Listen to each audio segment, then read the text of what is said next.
tournent autour de votre couple. Ceux qui tournent autour de votre couple. Je vais me baser sur les différentes histoires que vous faites venir.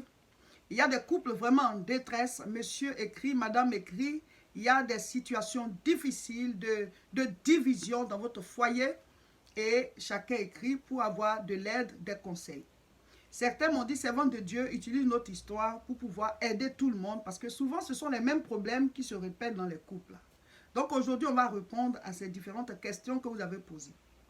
La première chose que je veux dire, c'est que une personne, quand vous êtes dans votre couple, une personne à propos de laquelle vous êtes tout le temps en train de vous chamailler, vous êtes tout le temps en train d'avoir des disputes, vous êtes tout le temps en train d'avoir des querelles, la personne là a de mauvaises intentions pour votre couple.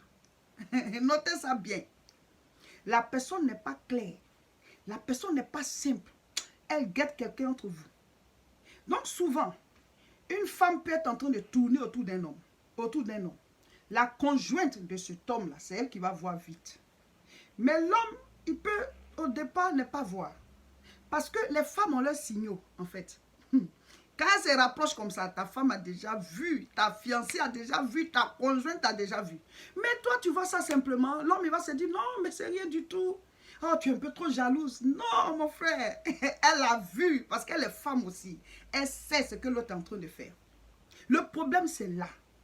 Quand ta femme te dit, ou bien ta fiancée te dit, la manière dont cela se rapproche de toi, là, ça ne me plaît pas. Il faut mettre fin à ça. Mais tu dis, non, mais c'est toi que j'ai choisi, c'est toi que j'aime, ne t'inquiète pas, ça c'est rien. Mais l'autre, elle avance et puis elle nague ta femme, elle nague ta fiancée, elle nague ta conjointe, elle a une manière de faire là. Et puis, quand elle est là, tu n'as pas le courage de dire, c'est celle-là que j'aime. Pose un acte, c'est ce qui va mettre fin au problème. Pose un acte devant elle pour dire, celle-là c'est ma chérie, c'est elle que j'ai choisie, c'est la femme que je veux. Ça va calmer les ardeurs. Mais devant la personne, vous ne faites rien, vous la laissez agir d'une certaine manière. Et souvent, c'est votre femme qui est obligée de parler. Donc, dans les regards, l'autre monte à celle-là que c'est parce que tu es là. Sinon, quand tu ne parles là, lui là et moi, on s'entend très bien. C'est toi qui luttes. Mais sinon, lui-même, il aime bien mon rapprochement. C'est ça que vous ne comprenez pas. Vous ne comprenez pas la manière dont les femmes, elles ont leur manière à elles d'analyser les situations. Les femmes sont dans les détails.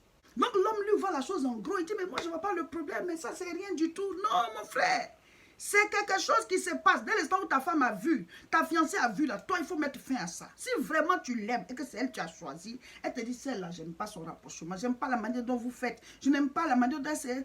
Mais mets fin à ça. Mets fin à ça. Mais souvent vous dites non, c'est rien du tout. Et en tout cas au moment où tu vas prendre conscience là, tu es déjà à fond dans l'affaire. Parce que le rapprochement au départ, tu ne t'es pas rendu compte de ça. Donc c'est pour ça qu'il faut écouter quand ta conjointe te parle ou pour dire que la manière dont elle est en train de faire là, ça ne me plaît pas. Comment régler ce problème? C'est que toi, tu dois devant toutes les deux montrer que c'est celle-là que tu as choisie. C'est-à-dire poser un acte qui va choquer l'autre là. Et puis on va se rendre compte qu'elle doit te lâcher les baskets. Ta femme ou bien ta fiancée, ta conjointe sera en paix. Elle sera rassurée. La paix va venir. Mais c'est ça que vous ne faites pas. Donc la situation est là, on ne sait même pas. Puis l'autre, elle tourne, elle nague ta femme. Et puis on ne comprend pas. Puis tout le temps, vous avez des disputes concernant la même personne. Je vais prendre le cas des femmes. Parce que vous aussi, nous aussi, on a notre cas. Comme je suis femme là. Alors, souvent, il y a un homme qui tourne autour de toi. Ou bien souvent, c'est vos ex là. L'ex, tu as son numéro encore, vous vous appelez, on ne comprend rien. Et quand ton mari te dit, je n'aime pas ça. Ou même ton fiancé, ou même ton conjoint te dit, mais je n'aime pas le rapprochement, je n'aime pas la manière dont il fait avec toi. Ça te dit, ah, mais il n'y a même pas de problème, je suis déjà avec toi. Lui, il a fait quoi avec lui? Mais il dit, ça ne lui plaît pas. Lui, il voit les signaux de l'autre. Il voit ce que le gars est en train de faire. Parce que les hommes se comprennent. Mais toi, tu ne vois pas, ou alors tu fais semblant. Donc, quand il te dit que ça, là aussi, ça ne me plaît pas, tu coupes. Et devant les deux, tu dois prouver qui tu as choisi, qui tu aimes. Ça va mettre fin aux querelles, aux palabres. Mais c'est parce que vous laissez perdre la situation. Soit vous êtes innocent, vous ne voyez rien. Mais quand tu es innocent, puis l'autre te dit là, il faut revoir la situation. Ou alors, si vous n'êtes pas innocent, vous aimez la chose. Vous aimez bien ce jeu-là. Pas peut-être que vous voulez coucher avec la personne, non. Mais vous aimez bien peut-être ce jeu. 3, c'est que vous-même vous êtes intéressé. C'est les 3 cas. Sinon, si tu as choisi quelqu'un, et puis une autre personne tourne autour de toi, paf, tu règles le problème, et puis on en finit, et on avance. Mais la même situation, tout le temps, vous êtes en train de faire des palabres dessus. C'est quoi le problème? Voici le témoignage d'un couple qui a bien voulu qu'on raconte leur histoire pour aider tout le monde. Ils disent qu'ils ont grandi ensemble avec d'autres enfants dans la même cité. Et puis, à un certain moment, ils sont tombés amoureux. Donc, c'est l'amour de jeunesse. Et puis, ils se sont mariés plus tard. Ils sont chrétiens, ils sont mariés à l'église, à la mairie. En tout cas, tout ce qu'il faut faire, ils ont fait. Et donc, pendant que le monsieur travaille, la femme aussi, elle travaille. Et son mari, il a eu une promotion. Et on les a affectés dans une autre, dans une autre ville. Et ils sont partis dans cette ville-là. Et là-bas, ils ont rencontré une ancienne amie de la petite sœur au monsieur, qui, elle, habite dans la ville depuis longtemps. Elle aussi, ils ont tous grandi ensemble, voilà. Mais elle était mariée, elle a fait un enfant et le foyer, ça n'a pas marché. Ils l'ont retrouvée là-bas un jour. Elle fréquente la même église. Et il se trouve que la femme, elle travaille dans le quartier, dans la nouvelle ville où ils sont partis. Son travail n'est pas loin. Donc, elle marche pour aller au travail. Et son mari, avec sa voiture, il va au travail de l'autre côté. Et la fille qu'ils ont retrouvée là-bas, voilà, l'amie de la petite soeur à son mari, là, elle travaille dans, dans le même coin que son mari. Ils ne sont pas dans le même bureau, voilà, mais elle travaille dans le même quartier. Elle dit du jour au lendemain, elle voit la dame chaque matin qui est devant sa porte maintenant. Qu'est-ce qui se passe? Non, je profite de la voiture de ton mari pour aller au travail. Elle dit elle n'a pas trop apprécié, son mari ne lui a pas dit. Un coup comme ça, elle voit la dame qui vient chaque fois maintenant monter dans la voiture pour aller au travail. Donc elle lui demande à son mari, mais pourquoi celle-là, maintenant c'est toi qui vas la conduire au travail et tout ça. Il dit non, ça c'est la mienne, ma petite, tu la connais très bien, non? C'est rien du tout. Comme elle travaille dans le même secteur, on s'est retrouvés là-bas. Donc chaque matin, elle va profiter et puis on va revenir ensemble. Elle dit non, moi ça ne me plaît pas trop. Elle faisait comme avant que toi tu n'arrives ici. Son mari lui dit non, mais il ne faut pas être aussi méchante, c'est rien du tout. Je la connais très bien, ça c'est rien, rien ne peut se passer. Moi je suis un bon chrétien, tu le sais. Voilà, je suis responsable d'église et tout ça, je ne peux rien faire. Voilà, elle va profiter de la voiture, c'est tout. Et c'est parti comme ça. Elle ne voyait pas ça d'un bon œil, elle n'était pas contente. Mais son mari, il dit forcément, il va la descendre. Et c'est elle en traite de méchante, c'est elle en traite de jalouse et tout ça. Donc elle a laissé tomber. Elle dit maintenant à l'église, quand ils finissent la prière, au moment de partir, elle voit la femme qui vient avec sa fille, elle veut le monter aussi dans la voiture. Elle dit non, non, non, ici encore. Elle lui a dit, excuse-moi, mais tu ne peux pas profiter de notre voiture, nous sommes dans notre enfant derrière. Elle lui dit, mais il y a la place. Son mari dit rien. Et elle dit, non, tu ne montes pas. Je suis désolée, mais tu ne montes pas. Donc, elles sont parties. Et en route, elle dit à son mari, mais pourquoi tu n'as pas dit qu'il ne faut pas qu'elle monte? Je t'ai dit que je ne veux pas qu'elle se rapproche de toi. Ce n'est pas que je suis méchante, mais j'ai l'impression qu'il y a quelque chose qui ne va pas. Son mari dit, mais toi, tu vois le mal partout. Ça, c'est rien, c'est une soeur. On est dans la même église. On a tous grandi dans le même quartier. On l'a retrouvée ici. Si on l'aide, qu'est-ce que ça fait?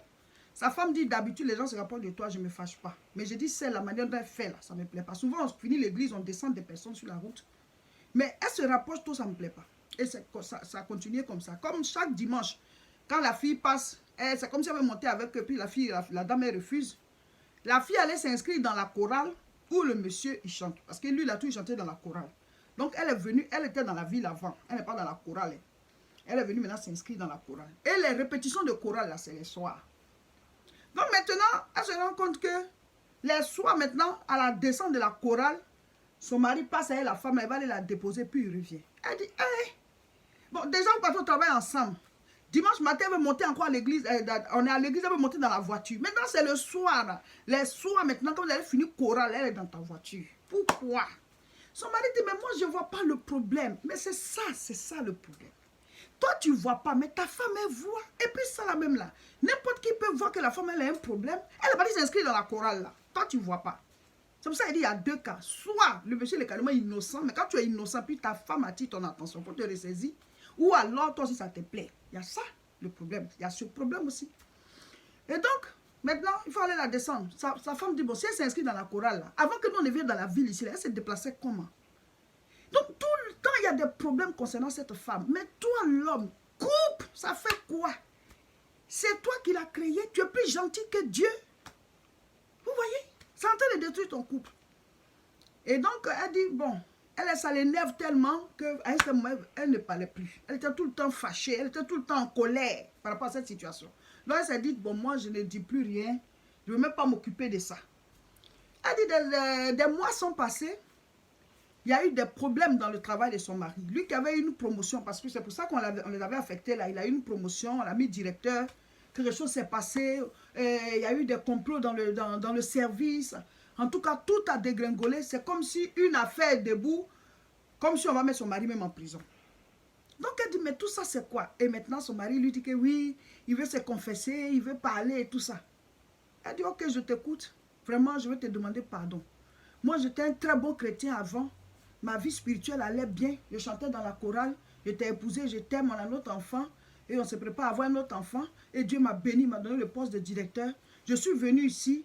La fille là et moi, on s'est rapprochés. Et j'ai commencé à sortir avec elle. Et je sais que c'est de là que viennent mes malheurs aujourd'hui. J'ai toutes les attaques au travail. Non seulement j'ai perdu mon poste de directeur, et maintenant, c'est une affaire de prison. Parce qu'on dit qu'il y a eu des vols dans le travail. Lui-même qui est directeur, ce qui n'est pas concerné et tout. Il y a une enquête. Et donc lui, il dit qu'il sait que c'est parce qu'il a péché contre son Dieu qui l'avait élevé. Et donc maintenant, il implore le pardon de sa femme. Parce que vous savez, dans la Bible, quand tu as péché contre Dieu, la personne aussi contre laquelle tu as fait le péché, là, quand Dieu t'a pardonné, la personne doit te pardonner aussi. Donc il est obligé d'obtenir le pardon de sa femme s'il veut que Dieu continue encore de le bénir. Si dès le départ, il avait tenu compte des paroles de sa femme, il aurait évité cette situation. La femme avec qui tu es, elle t'aime. L'homme avec qui tu es, il t'aime. Donc s'il te dit fais attention à telle personne, tu dois savoir que c'est dans ton intérêt. Souvent, c'est vrai qu'il y a des personnes qui sont très jalouses. Mais le cas des personnes très jalouses, c'est qu'elles le font avec tous ceux qui s'approchent de toi. Voilà. Quand une femme est très jalouse, elle se méfie de toutes les femmes qui s'approchent de son conjoint.